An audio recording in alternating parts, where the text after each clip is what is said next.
আকৌ কৰি আছোঁ ৰ'ব, এই DGP বাইক লৈ আছোঁ ৰ'ব।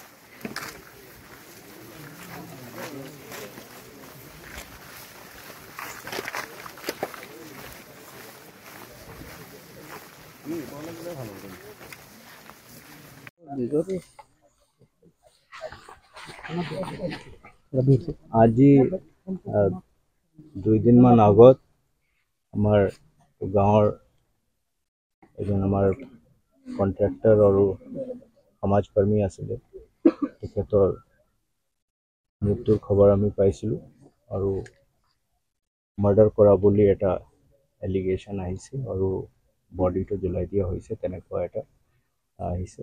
মই সেইটো কাৰণে আজি চাবলৈ আহিছোঁ, কাৰণ জেনেৰেলি এনেকুৱা ক্ৰাইম অসমত আগত হোৱা নাছিলে।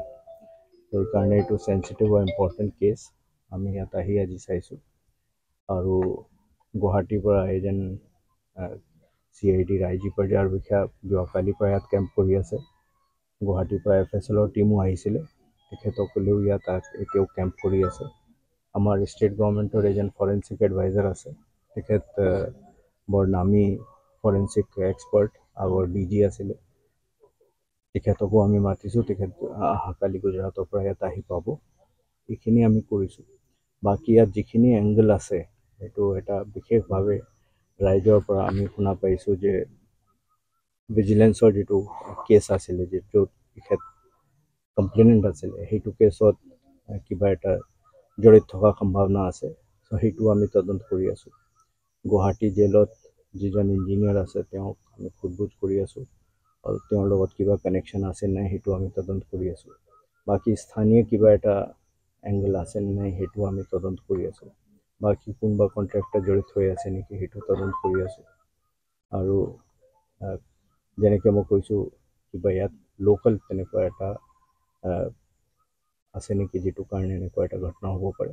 দুখৰ বিষয়। আৰু মই মাননীয় মুখ্যমন্ত্ৰী মহোদয়ৰ লগত যেতিয়া যোৱাকালি কথা পাতিছিলোঁ, তেতিয়া তেখেতে কৈছিলে এইটো যেনেকৈ নহওক আমি ট্ৰেক কৰিব লাগিব, কাৰণ এনেকুৱা যেনে মই আগত কৈছোঁ ঘটনাটো অসমত জেনেৰেলি হোৱা নাই আৰু নহয়। সেইকাৰণে মই নিজে আহিছোঁ। আমি এইটো খুব চিৰিয়াছলি লৈছোঁ আৰু আমি আশাবাদী যে খুব সোনকালে এই কেছটো ক্ৰেক হ'ব। ইনভেষ্টিগেশ্যন চলি আছে। এইটো ইনভেষ্টিগেশ্যন কেনেকৈ আগবাঢ়ে, কেনেকৈ ক্লু আহে, কাৰণ বহুতখিনি তাত টেকনিকেল এভিডেঞ্চৰ কথা আছে। হয়তো 2-এদিন লাগিবও পাৰে, কাৰণ টেকনিকেল এভিডেঞ্চটো কালেক্ট হওঁতে, এনালাইজ হওঁতে ফৰেনচিকৰ ৰিপৰ্টৰ কথা আছে, তাৰপিছত ফৰেনচিক মেডিচিনৰ কথা আছে। কিন্তু আমি সেইটো চিৰিয়াছলি লৈছোঁ আৰু যিটোকে মই নিজে আহিছোঁ সেইটো আপোনালোকে বুজি পায়, আমি বস্তুটো চিৰিয়াছলি লৈছোঁ।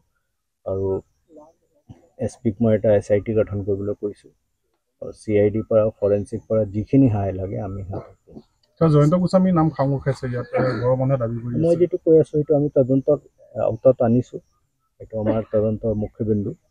কিন্তু তথাপিও তাৰ বাহিৰে আৰু কিবা এংগল আছে নেকি সেইটো তদন্ত চলি আছে। এতিয়ালৈকে কাৰোবাক এৰেষ্ট কৰিছে নেকি? এই বিষয়ে মই এতিয়া ক'ব খোজা নাই।